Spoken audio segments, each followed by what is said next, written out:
Greetings. This is Robert Muhammad with National Network View. On tonight's show, NNV contributor Charles Muhammad will give us tips on how to eat to live and on the types of fish that we should not consume. But before we delve into the top news, let us recap the current events we've covered on this week.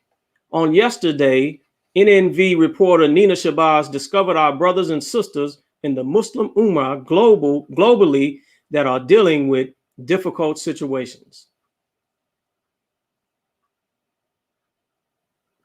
What is the general mood of the people that he has encountered there? Well, the general mood, from what I had a discussion with him, people are hurting.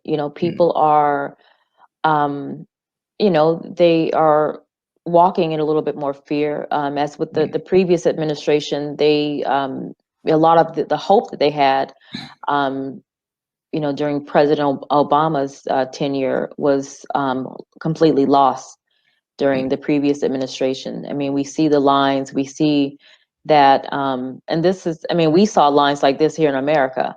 And Right. Can you imagine, essentially being cut off from all other countries being able to trade with you, and that Right. essentially cripples your community. And so the mood is somber. The mood is, they're desperate. But now I think with this new administration, there's a little glimmer of hope that things may return, and Americans can travel there a little bit more. And so that's the hope. Mr. Aldo Dokun, CEO and founder of World Apparel Company, discussed his clothing line that is providing youth opportunities and raising money to support worthy causes and world missions. How did we show? What's an example of how we show that it doesn't take an enormous amount of money or sponsorships to help to bring a program to life, to put on an event, and also give back to the community as well? Yeah, I want to say the best way we showed it was being transparent, and actually starting. That would be my answer. Especially for anyone that is young and feel like they don't have the resources to do it, just start with what you have. I honestly believe that God gives us everything that we need. So where you at right now, God is giving you everything that you need, and you should be able to produce with that, because it's the fruits that it's the seeds that He's giving you, and He wants you to produce fruit with it. So I believe we did a real good job of doing that early on. Yeah, it's going to take sacrifice. It's not going to be looked as the coolest thing at the time, because the cool way to do it is wait till you become a millionaire or make thousands of dollars, then start giving to the needy and the community.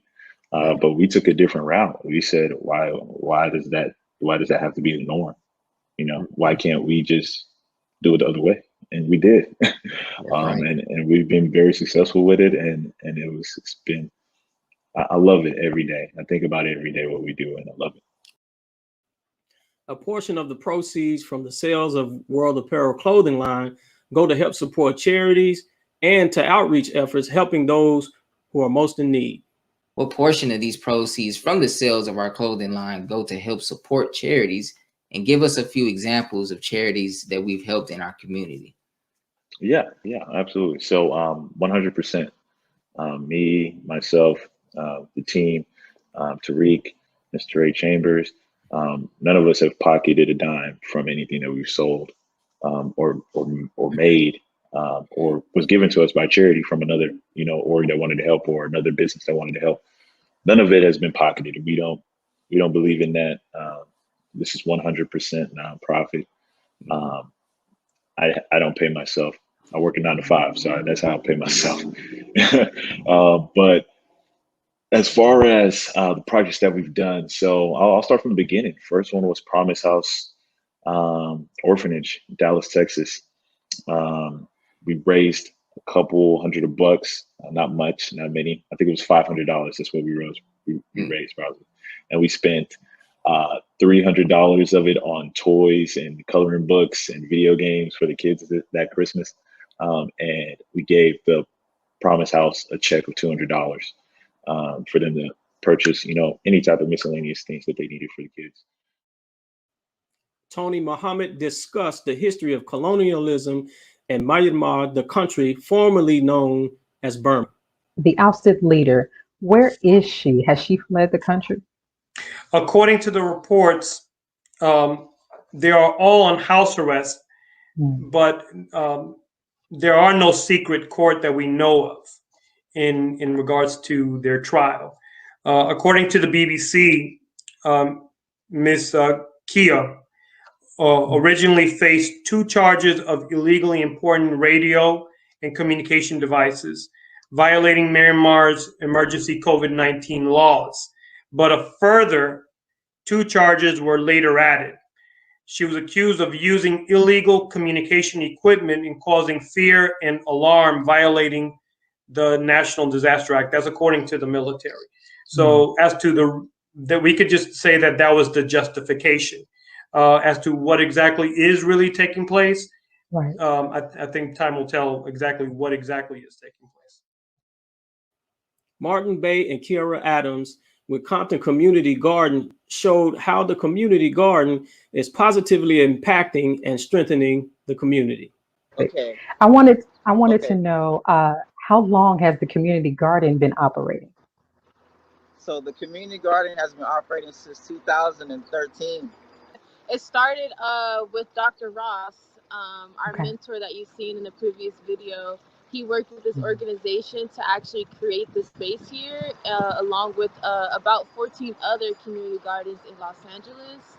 And the goal with creating Compton Community Garden was actually to combat obesity and food insecurity in our neighborhoods. And from there, he partnered with at-risk youth to get them involved and give them something productive to do in the community. Yeah. And that's when our organization, Holistic Divine Innovations, came on board to actually help sustain the place and add organization and structure to what you guys all see now as the garden. Yeah. Brother Abdul Malik Muhammad, top fisherman in the Nation of Islam, discussed the death of DMX and others not long after receiving the COVID-19 vaccine and how people can rise above drug addiction with prayer and fasting. How did you make it out? Was it, in fact, the minister who encouraged you or inspired you to get out of the drug trap? The Honorable Minister Louis Farrakhan is the reason I got out of drugs, gang banging, womanizing, and everything that the Black community was doing. I was a part of that. It was a fun thing, but the Minister Farrakhan's word went out and did not come back void when it took place. And Brother Warren 2X at that time's heart, who I'm now, Abdul Malik. Minister Farrakhan is the only solution. He showed me the power of prayer and fasting. And if the people are not making 5 prayers a day and fasting, you need to rush yourself to the hospital. The hospital is prayer and fasting, the foundation to success. And you should, and if I can give them the number to it, they could definitely have that too. But they need to rush to the hospital. If you're not making 5 prayers a day and doing some type of fasting with all these chemicals in the food that we're taking, you better come on with it and come up out of that situation. It helped me. Sister Charlene Muhammad updated us on her Final Call News article on blood clots and the suspension of the COVID vaccines. Can you speak on the significance of blood clots or just the significance of this particular side effect in relationship to the vaccine? Sure. This side effect, the one that has been reported for AstraZeneca, which is also the same side effect that's being reported for Johnson & Johnson, causes blood drainage from the brain. And there's also reports that it causes clotting in the abdomen. And at least 18 of AstraZeneca's reporting, 18 people have died. That's as of last week. We don't know what the numbers are today, but it's very serious. Blood clotting is serious, but this is drainage from the brain. There have been reports of people who have experienced clotting saying they have excruciating headaches, like beyond migraine headaches. So it's deadly. It can be very deadly. Dr. Akili discussed the coronavirus variants and the wave of new COVID cases. On average, about 63,000 COVID cases are reported per day, and there have been 5,000 hospital admissions per day in the last 7 days. Are we in the midst of a fourth wave? Based on what I'm seeing, I would say yes. The numbers are like all of us are saying, that they're starting to rise again, and it seems like each time these governors or these regulators decide to open back up cities and states, there is a rise seemingly in conjunction with that opening. And so because of the effect of these variants and the way that they are supposedly bringing in higher rates of disease, more serious disease, and increased rates of disease, then I think many healthcare workers especially are considering this another wave. I would, it's kind of difficult for me to agree with 4, because it seems to me like there's been more than that, but that's right. That's the typical number that we get from the medical community, is that this is potentially the 4th wave. Dr. Keeley also educated us on the meaning of Ramadan, commemorated by Muslims throughout the world during this holy month, and the practice of fasting. What are your primary suggestions for those who have no limitations during Ramadan? Yeah, so my suggestion is that in most places in the world, I think, well, let me not say the world, I've just mostly researched the United States. Mostly in the United States, we'll be fasting from 14 to 16 hours. When you go long periods of time in between meals like that, and you haven't had anything to drink, and most importantly, I'm talking about water, the most important thing that we should do in the morning before we start to fast, and the most important thing that we should do when we break the fast, is hydrate. And hydration is different just drinking water. If you open a bottle of water and just drink, that's good for you. But hydration tends to have the water be in the body, in the cells, longer periods of time, which helps with cleansing, which helps with all of the processes of the body that happen when we're giving it rest. And so that's my biggest suggestion. Make sure you're choosing the right foods. As the Honorable Elijah Muhammad says, if you're going to eat meat, you probably should stick with fish, which is the easiest meat to digest.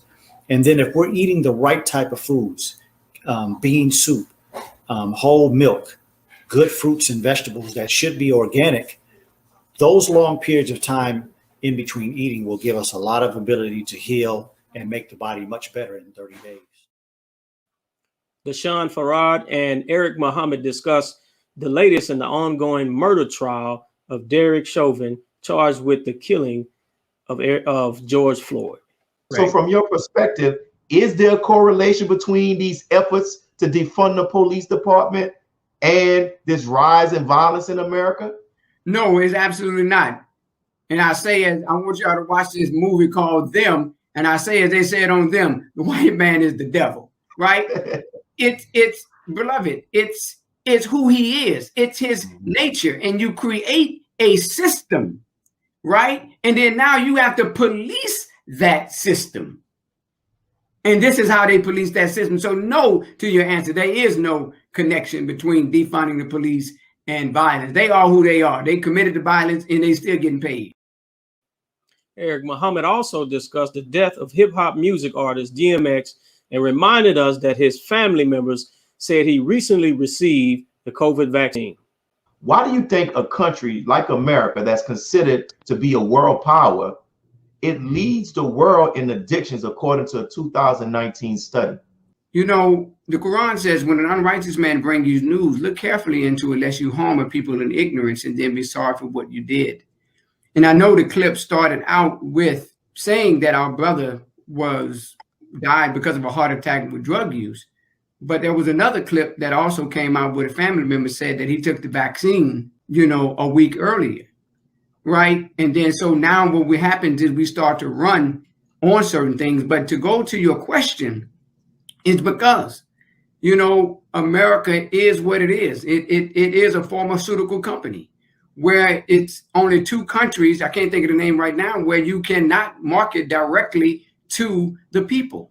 But America as we turn on the television every day, we are seeing them market directly to the people these drugs, because they want to keep the people, especially Black people, you know, in a different state other than reaching our goal and being who God created us to be. Let us pause for announcements from our sponsors. And when we return, NNV contributor Charles Muhammad speaks on how to eat to live and the best fish to eat. We'll be right back. Be a part of the force that powers truth in journalism. Your support helps us to highlight solutions for a brighter tomorrow. Go to nnvnews.com/donate. This is Sister Sajda Muhammad. We are proud to announce that the Sajda House commemorative Elijah coins are finally here. This priceless heirloom, made from recycled copper from the messenger's home, is now available at sajdahouse.com. The hashtag Bank Black social media campaign made strides not only in revolutionizing how we bank, but also how we think. The movement inspired thousands of African Americans across the country to transfer or deposit millions of dollars into Black-owned banks. These are banks that will invest in urban communities, employ African Americans, support Black businesses, and inspire Black home ownership. This is a very proud moment for our culture as we are taking small, but significant, steps towards building Black power through Black wealth. Please share your thoughts with us in the comment section below. Follow us on social media at NNV News, and please subscribe to our YouTube channel at National Network View. I am Anissa Muhammad with nnvnews.com.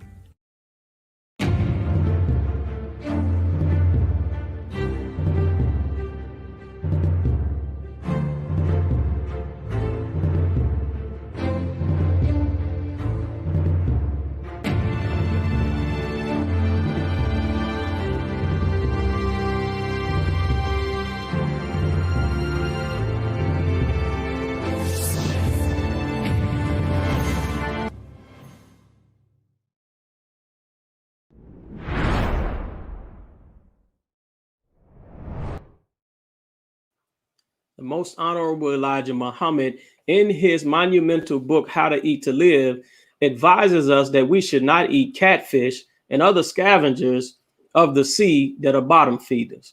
Joining us to discuss this is NNV contributor Charles Muhammad. Welcome to the show. Assalamu alaikum and Ramadan Mubarak. Kareem, thank you. Let's get into this line of questioning about fish, Brother Charles. The first thing I'd like to ask you is, fasting during Ramadan has benefits, but what can we do after Ramadan ends to maintain good health? Well, in chapter 14 of book number 2 of How to Eat to Live by the Honorable Elijah Muhammad, which is actually the longest chapter in both of the books, he discusses Ramadan, its purpose, its history, the practice, and he also speaks about moving away from eating meat, right? Lamb, chicken, beef. And interesting enough, he mentions fish in a positive light. He says that fish is good for us. He says fish we can eat. It's raised under a different atmosphere. And then at the end, he says fish is good for us. And as you can see, there are different varieties of vegetarianism. The most popular one right now is veganism, but by a small portion, pescatarianism, which are vegetarians who do eat fish occasionally, they tend to have a longer lifespan and better health outcomes in terms of heart health and brain function. So one of the things we can continue after the holy month of Ramadan is continue to draw away from eating land animals and incorporate more fish into our diet. Good. You know, we hear a lot about fish oil supplements, and we see them on the shelves at our local grocery stores. Are there any real health benefits to using fish oils? Well, absolutely. But scientists, they have found out that the brain needs fatty long-chain fatty acids, which are omega-3s, particularly DHA and EPA. These fatty acids, which are rich in the tissue of fish, help with brain function, sensory, and cellular regeneration all throughout the body. So people try to supplement that artificially through fish oil supplement pills or gel capsules. But a supplement is an add-on to complete the daily requirements, when you could just go straight to the source, which are the proper fish that people have eaten for millennia. So to get it artificially, sometimes it doesn't meet your nutritional needs. So you may overhit the mark or underhit the mark. So to eat fish for its fish oils is essential. So for those who consume fish or like to eat fish, what are the best fish that we can eat, and where can we find them? Well, the smaller the fish is the best fish in this case. And the Al-Asr Muhammad stated that eating like river trout or channel trout, whitefish, perch are good to eat. Those are small fish, sometimes 1.5 pounds to 5 pounds. Those are the best fish to eat. But we want to stay away from the larger fish, 10 pounds or larger, sometimes 50 pounds, because those are the scavenger fish, or those are the predator fish that eat other fish, and they are more toxic to be in our diet. Great. Brother Charles, we often hear about mercury and the levels of mercury that are found in fish. Question is, are all fish full of mercury? Well, I will have to say yes. Now, we got to give me a little bit of time to answer that question. Mercury is a natural element on the periodic table. So it is in the land, it's in the seas, it's in the water. So even when the mechanisms of man in this industry, they have runoff that goes into the water sources and the streams and the lakes and the rivers. And then you have these tiny creatures called krill, or what are called phytoplankton, that eat these things. And then the fish come along and eat them. So it becomes embedded in their muscular tissue. But that's for the smaller fish. When the larger fish come, they eat the smaller fish, but they have a higher concentration of mercury. But mercury is a natural metal or mineral that is in our planet. So as you can see, if on the chart here, that the smaller fish has the lower level of mercury. So they are an unlimited source of food, but the larger fish, it tends to tell you to limit that intake. So yes, there are traces of mercury in all fish. Okay, Brother Charles, allow me to push back just a little bit. Talking about natural amounts of mercury in the body, how is any amount of mercury in the body not poisonous? Well, let's take example 2 natural elements, such as calcium. Calcium is also on the periodic table, as well as mercury. Now, calcium, no one would dispute that is very healthy for the body, but we can't go and dig with our hands to find traces of calcium in mountains or in reserves, or try to mine it ourselves and then try to eat it. Pure calcium is toxic to the body. So we rely on the calcium to seep into the soil, then into plants, then into animal flesh, and then we will prefer to get the calcium from their milk or eggs. But then there's some of us who try to skip a few steps and try to get to the plants. But the plant version of calcium is not that bioavailable. It's better for us in the form of animal flesh or than milk and eggs. Likely with mercury, but we want less mercury. But mercury is the same type of mineral, right? That can be found in the earth. It seeps into the water. It's in plants. It's in other creatures that eat the plants. So it is naturally occurring in all humans. Now, there was a study in the Seychelles Island. These are 115 tiny islands, where on those islands, the inhabitants, they eat 8 times the amount of fish than we do here in the United States, 8 times. And they found that there was no adverse effects to mercury, and they didn't even have significant high levels of mercury, because the body does have a certain use of mercury in it, but it keeps the levels down to a certain rate. So yes, it is a toxic substance in high amounts, but the body does balance that when it is ingesting fish. All right, Brother Charles. For our pescatarians and our fish eaters, where will fish be in the future of food?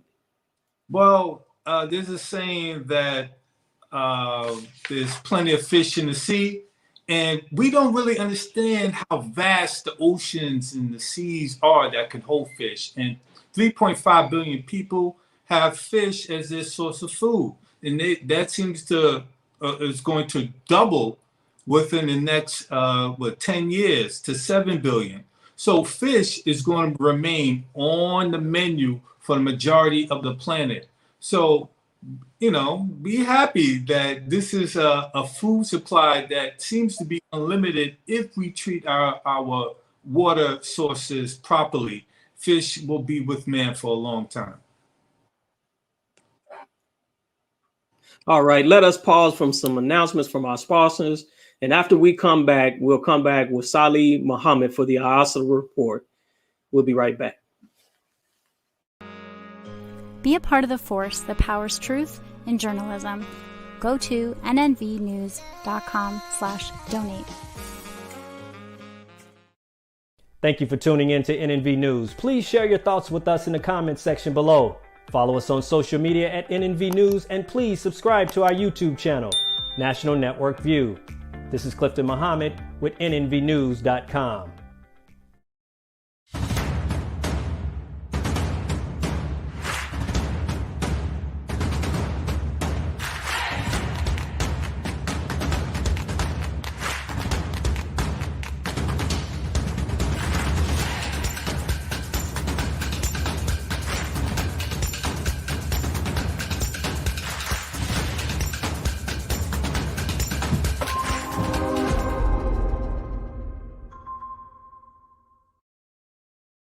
Worldwide, 24 hours a day, 7 days a week. Download the Final Call Radio app and take us everywhere. On your phone, on your computer, on your tablet, on Instagram, Facebook, and Twitter. You can also log on to finalcall.com and click the Listen Live button, or finalcallradio.com. Final Call Radio, the official voice of the Honorable Minister Louis Farrakhan and the Nation of Islam. This is Sister Sajda Muhammad. We are proud to announce that the Sajda House commemorative Elijah coins are finally here.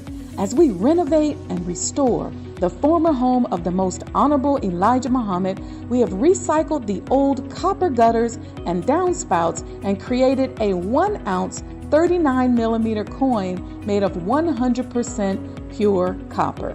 Each coin is professionally graded and has its own barcode and registration number. This priceless heirloom, made from recycled copper from the messenger's home, is now available at sajdahouse.com.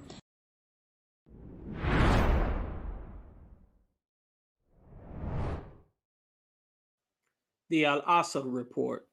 Current events with commentary on the time and what must be done. Over the course of the last 3 weeks, our young black and brown men have been murdered at the hands of law enforcement throughout America. A protest erupted in Brooklyn Center, a suburb of Minneapolis, after a fatal police shooting of a black man during a traffic stop. The Minnesota National Guard deployed, police deploying tear gas to clear the crowds. Police say officers tried to arrest the driver on an outstanding warrant. When the man tried to get back into his vehicle, that's when police say an officer shot him. According to the police chief, the officer was attempting to draw her taser, but accidentally pulled her gun and fired it. Now, regardless of the specifics of how it happens, incidents involving police getting out of control with black suspects are still far too common. And you know that because this shooting in Minnesota isn't the only example of police brutality people are talking about today. Developing this morning in the state of Virginia, the governor there is calling for an independent investigation after the release of a disturbing police body cam video. It shows officers drawing their guns on an Army lieutenant in uniform and pepper spraying him during a traffic stop that took place last December. That Army lieutenant says the two officers violated his constitutional rights, and now one of those officers has been fired. What is the solution to this problem? When will enough be enough? The Honorable Minister Louis Farrakhan spoke on this on July 4th, 2020. How do they lie so easily? Yes, sir. If you could read the record, the police records of what they say in their reports that they write, they have concocted lies to justify their murder of our brothers and sisters. Why are the police quitting now? You should all quit. Because if your presence there thinks that you're going to come into the black community and do what you've been doing, you better quit. The jump out boys better stay in the white community. Don't come where we live and jump out, because you may never get back in. Real talk now. We can't take it no more. We won't take it anymore. Joining us to discuss this is all the way from the West Coast, Brother Salih Muhammad. Welcome to the show. Assalamu alaikum and Ramadan Mubarak. Wa alaikum salam and Ramadan Kareem. It's my honor and blessing to be with the mighty believers in Allah's cause. My brother, we're honored to have you. We want to dive right into the questioning for this serious subject matter. My first question for you, my brother, is, in your humble opinion, what do you think is at the root of the increased slaughter of our young men and women, black and brown people, at the hands of law enforcement today? Yes, so that's an excellent and phenomenal question. The Honorable Elijah Muhammad teaches us that if we're going to solve a problem, we must get to the root of the problem therein. One of the challenges that we face in regards to our response to the rampant police brutality and mob attacks here in the hills of North America is that we continue to address the problem in a superficial or surface level manner. This addressing of the problem on its surface does not allow us to actually solve the problem. It is like attempting to uproot a tree by cutting off the branches.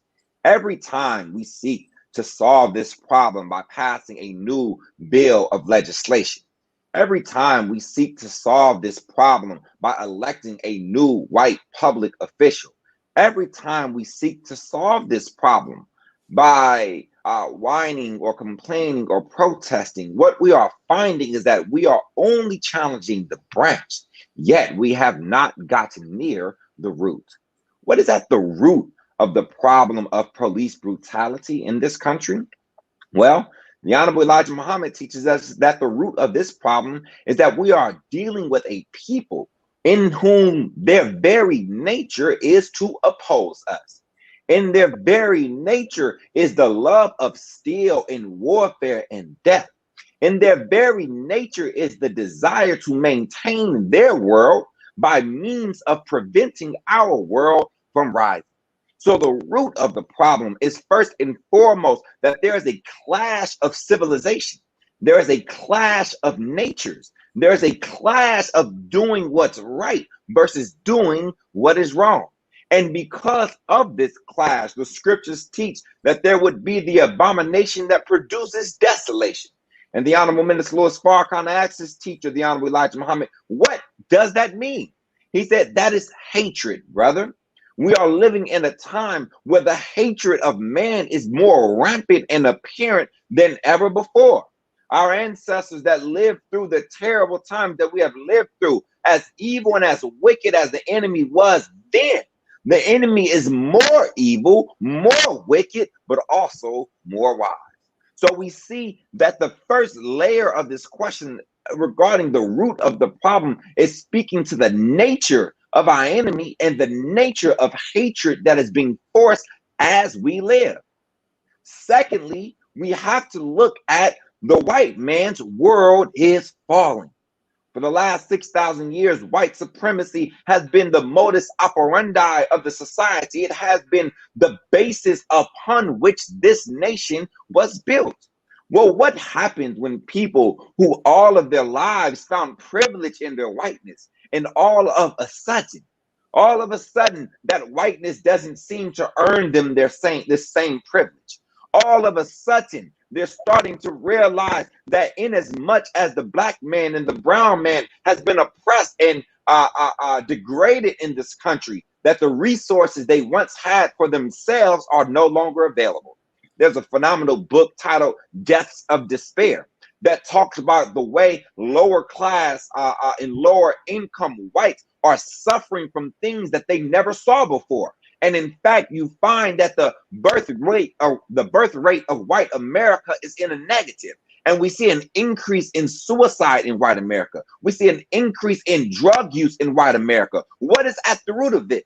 It is men and women struggling to understand what is happening to a world that was built to support them. And now that world is slowly fading away.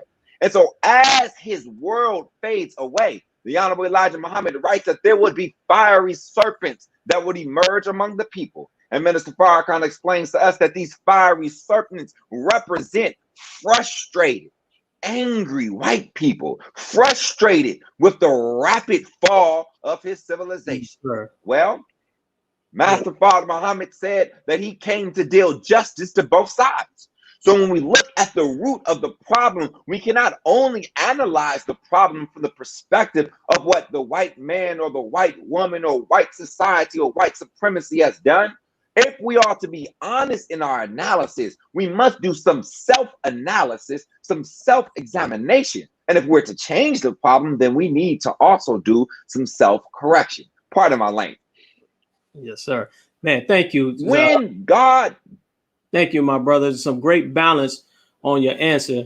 And I didn't mean to cut you off. I thought you were done with your answer. So we'll go to the next question, but you can continue with that one. So let me ask you this, Brother Salih. Where do you think America stands presently in the terms of race relations? We know we're just coming off of a Trump presidency era that it seems has polarized the country, and but primarily between black people and white people. Where do you think America stands in terms of race relations? It's an excellent question.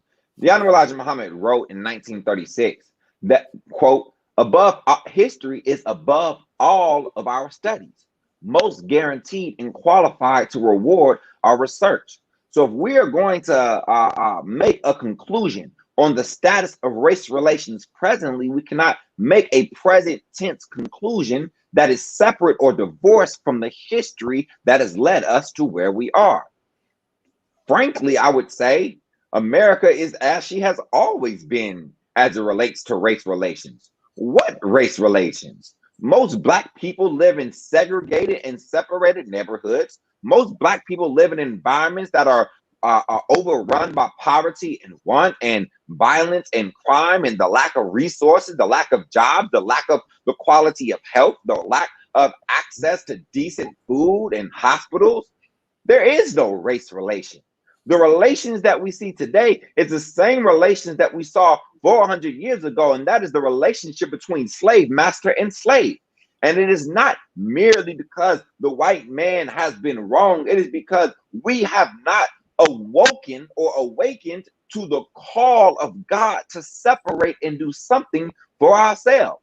When God gives to you a messenger and God gives to you a way, he doesn't merely give you a way, he gives you the way. The way God gave us is to separate. And any alternative to that way, whether it be out of our cowardice, whether it be out of misunderstanding, any alternative we take to the way that God gave us to solve this problem will lead us into a furthering in the condition of that problem. The only way out of this problem is to seek after the solution that Almighty God gave to us. And that is that we must unite. We must separate. We must do something for ourselves. So the conditions are, the race relations are as they have always been. Yes, sir. Absolutely. Looking at this past year, during the pandemic, we know that our brother George Floyd was murdered by Derek Chauvin, and he's on trial right now.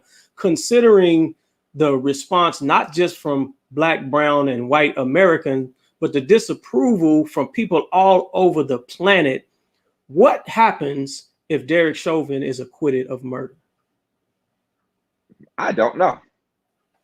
I don't know what happened, but I know what should happen. The truth of the matter is, if we look at the past history, this isn't the first time that a Black man has been murdered on national and international television only for the officer to get away. And it may not be the last. What we do know is that the way we ensure our slain do not die in vain is that we must take action upon or after these incidents occur. The fact of the matter is, we don't know what will happen, but we know it should happen. We know what the solution is. Absolutely. You know, in this time period, in the day and age of social media and information being at your fingertips and videos popping up everywhere, now people are talking about picking up arms. And they're saying the only way to deal with this type of situation is to pick up a weapon, a gun, and to respond in that way. Do you think that picking up arms is a viable solution to this problem? Yes, sir. I would start answering this by saying, as a Muslim, it is against our religion to fear anyone but Allah. As a Muslim, we are obligated to fight with those who fight with us. Well, a question must then arise, how must one fight? The Honorable Elijah Muhammad teaches us that no, weapons are not the answer or the solution to this problem. And once again, if we take upon ourselves a careful study of the history, you will see that we have attempted to take up weapons as a solution to this problem. And our attempts at taking up weapons to the solution as a solution to this problem have been woefully unsuccessful. You cannot outshoot the white man. He gave you the gun. You cannot outmuscle the white man. He provides for you your food. You cannot out-militarize the white man. He has the greatest military on the face of the earth. So if that is not the solution, then now we must consider what then is the solution. The Honorable Elijah Muhammad writes in Message to the Black Man, our unity is the great cannon that we will fire at our enemies. Unity is what we can use to elevate ourselves from our current condition into a better one. Well, what will unite us? The Honorable Elijah Muhammad writes a chapter in Our Savior Has Arrived. Islam will unite us. What do you mean Islam will unite us, Muhammad? Freedom, justice, and equality toward one another with what will unite us. It is the love of one another, the Honorable Elijah Muhammad described, that is like the mortar between bricks, that when we love each other and we can feel each other's pain, it is at that point that our unity will allow us to elevate our people out of this condition and to be firm as a solid wall. My brother, great answer. Question: if the killing of Black and brown continues unabated, what do you think will be the consequences of the United States of America?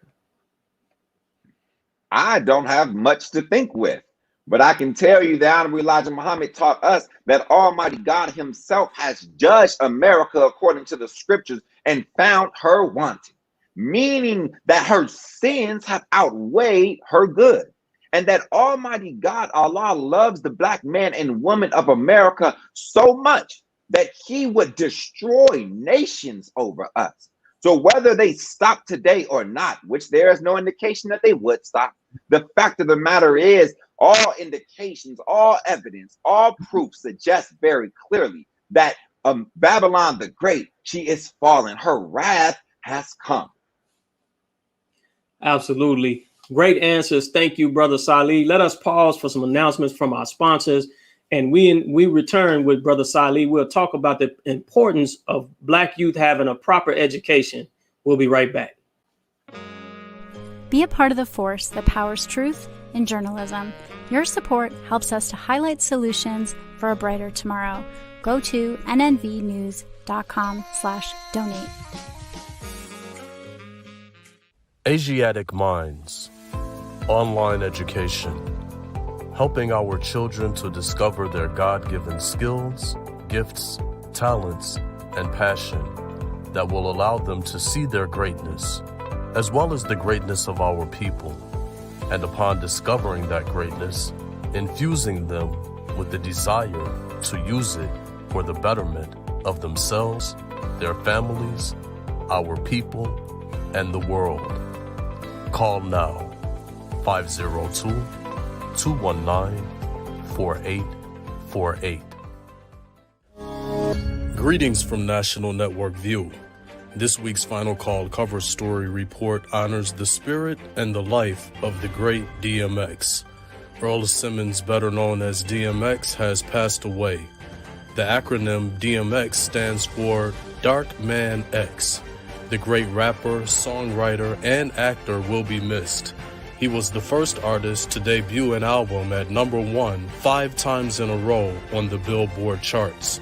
Overall, DMX has sold over 74 million records worldwide. His music inspired countless fans across the world. He was nothing less than a giant. The FCN Volume Number 28 edition features the middle page article by the Honorable Minister Louis Farrakhan. The message delivers words of comfort and care as we mourn the loss of DMX.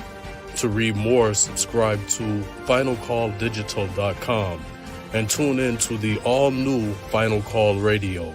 This is the nnvnews.com Final Call cover report.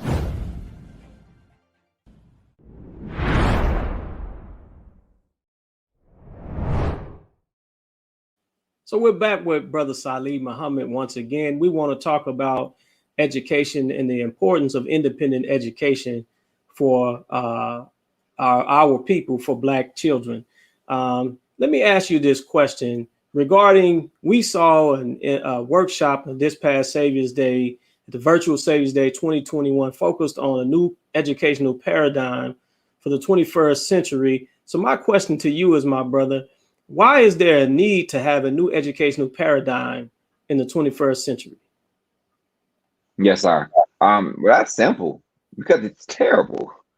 The current paradigm of education is absolutely terrible. And there is not one iota of evidence anywhere that suggests that education in the United States of America works. It doesn't work. We need not look further than ourselves. Go and ask yourself and look in the mirror and really question whether or not you understood what you read or what you heard today. Go and ask yourself whether or not you learned that's what you needed that can make you a free and independent person. That's a simple question. It's terrible. The Honorable Elijah Muhammad taught us you need not condemn a dirty glass, just put a clean glass next up to it.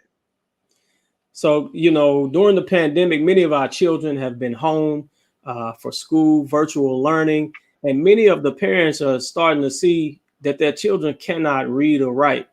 What role must a parent play in the new educational paradigm? And also, as children are being returned to their authority and influence of the parents, is there a need for parental education? There is a need for parental education, absolutely. One of the things that we learned during this pandemic is that many parents have been so divorced or disassociated from the act of parenting as described in the scriptures of the Quran and Bible, and as given to us by the Honorable Elijah Muhammad and Minister Farrakhan. Many parents have been so divorced from that process that it was a shock that now I have to spend a day with my child uninhibited. Now I must work to make sure my child is knowledgeable. Now I must work to care about my child's mannerisms and behaviors. Now I must work to ensure that my child knows their addition and multiplication. One of the unexpected, in a sense, blessings is that the scriptures talk about how Elijah would turn the hearts of the fathers back to the children. and the hearts of the children back to the fathers. Well, we're living in a time where parents are being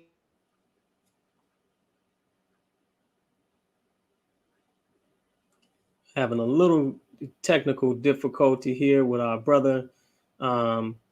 We hope that we can get him back on. Where we can,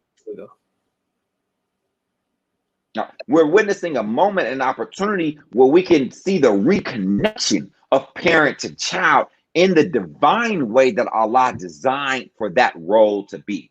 Minister Farrakhan teaches this, the last thing I'll say. He taught that the school is the second mother, the other nurturer, the other developer. Well, if the school is to play that role, it is second in that role to mom. Mom also must play that role. In the traditional public school, Brother Salih, many times professional educators teach subjects through theory without practical hands-on experiences. You being a recipient of the Muhammad University of Islam education and also being an educator at through the Muhammad University of Islam system, how does MUI diversify educators and with varying skill sets? That's a good question. Well, first I would say, part of the problem with this world's education today isn't merely that they're teaching theory without practical app, right? It's that they're teaching theory and often the practical application is not free and independent.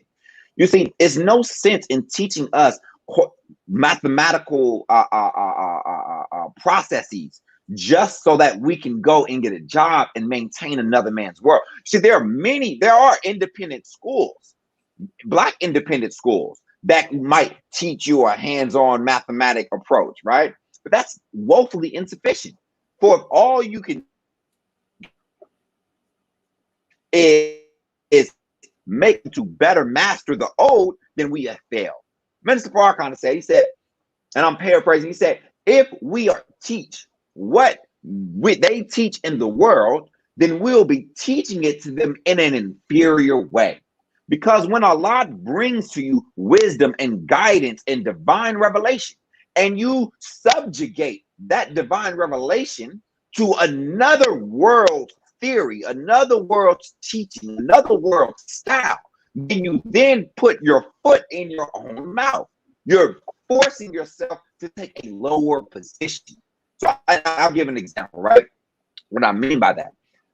In the history of mathematics, one of the things that we find is that mathematics originally developed in a spiritual context. Mathematics was developed by people who are philosophers, who are spiritualists, who are ancient Kemetic priests, right? Even the Greeks, when they began to develop their approach to mathematics that they based off the ancient Egyptians, the Greeks that engaged in mathematics were Plato, Aristotle. These were deep intellectual thinkers who are writing about God. And when we look at some of the original, many of the historical formulas of mathematics, how mathematics was developed and derived, it was developed and derived in a way to help man understand better his relationship to Allah and his relationship to nature. So we have calculus, or we have trigonometry to help us measure the time of prayer, right? This was some of the original formulas that were developed from mathematics, and why much of mathematical thought comes out of the Islamic world, because we needed it in order to perform the acts of Islam. Now, why is that important? Because in the way we teach mathematics today, we teach it in a way that is divorced and devoid of the nature of self, which is God. How is it that Islam is mathematics? That God is all-knowing, wise, and precise, yet mathematics is completely separated and divorced from our acknowledgement and the role and placement of Allah, the supreme being, in that mathematics. Now, I'll close on this point. The Savior gave to us a book that we should study. And in the book, it says, the problem book says, these are problems of the so-called Negro in a mathematical way. There's something to that we should examine. What is the connection between our understanding of mathematics and our ability to master and solve the problems that we face on an everyday basis? Wow. Great answer. You know, Brother Salih, in the new educational paradigm of the 21st century, there are new emerging technologies that are connecting people around the world. What role will MUI play in developing new technology and mastering the various languages, allowing people of African, Asiatic, and indigenous descent to speak and communicate with each other? Yes, sir. Well, there's two parts to this. One part is, of course, Islam, as given to us by the Honorable Elijah Muhammad and Minister Farrakhan, is a universal language. It's a way of life, and it has universal applications. Therefore, with some of the advances in modern technology, we can communicate and teach those that are outside of this 3,000 by 2,000 square mile place called the continental United States of America. However, what I would like to offer in addition to that, the Supreme Wisdom teaches us that you will not be successful unless you speak clearly the people's language. It teaches us, It teaches us that there are 26 letters in the language, right? What language? Master Farrakhan Muhammad was a master of 16 languages. He was fluent in 16 languages and could write 10 of them. But he came and he didn't teach us a language. He came and he did not tell us go and learn Arabic. He didn't tell us go and learn Spanish. Not that we shouldn't learn those things. That's not what I'm saying. But he came and the first language that we were to learn was mastery of the English language. See, sometimes we seek to get to step 3 before step 1 and 2. How can we attempt to teach others a knowledge of themselves if we have not yet first learned a knowledge of ourselves? How can we begin to teach people in their language if we have not yet learned to teach ourselves in our own language? So I say that to say that we have to be honest and measured in our expectations. We have to be honest and measured in our perception, our perspective of what to do and when to do it. Yes, we can do many of these things now, but we can never forget the ones that Master Farrakhan Muhammad came to save. And that is the black man and woman right here in the hells of North America. That's right. One more question, dear brother. The Honorable Minister Louis Farrakhan said, quote, "If a curriculum does not prepare a student for life itself, then it is a worthless curriculum." Question to you, what positions MUI to prepare youth to solve the critical problems of our time and build a future where freedom, justice, and equality is realized? The only thing that prepares us to do that is that man. If our curriculum is aligned with the words, thinking, and action of that man, if our curriculum can connect our people to better understand that man, then our curriculum will allow us to help our people into better understanding the science of life itself. Math, science, English, history, these are all good things to learn. But these all mean nothing if we have not the knowledge of ourselves. These all mean nothing if we do not find ourselves connected to Allah, the originator, to his messiahs in our midst. If we skip that and we only offer what everybody else offers, then we're not doing our job.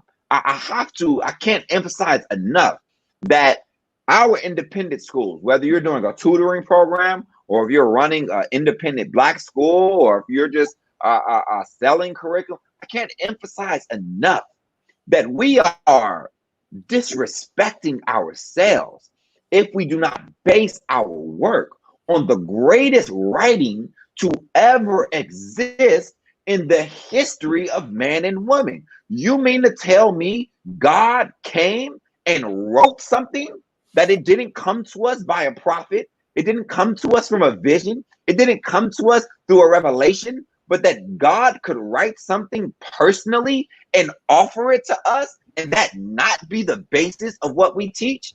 No, we must use a knowledge of ourselves as the basis for all that we teach and instruct.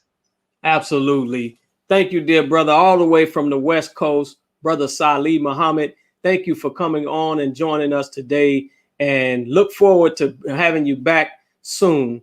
Thank all of you. Thank you for coming, Brother Salih. Thank you for joining us today and tuning in to NNV News. Please share your thoughts with us in the comment section below. Follow us on social media at NNV News, and please subscribe to our YouTube channel, National Network View. This is Robert Muhammad with National Network View News. Be a part of the force that powers truth in journalism. Go to nnvnews.com/donate.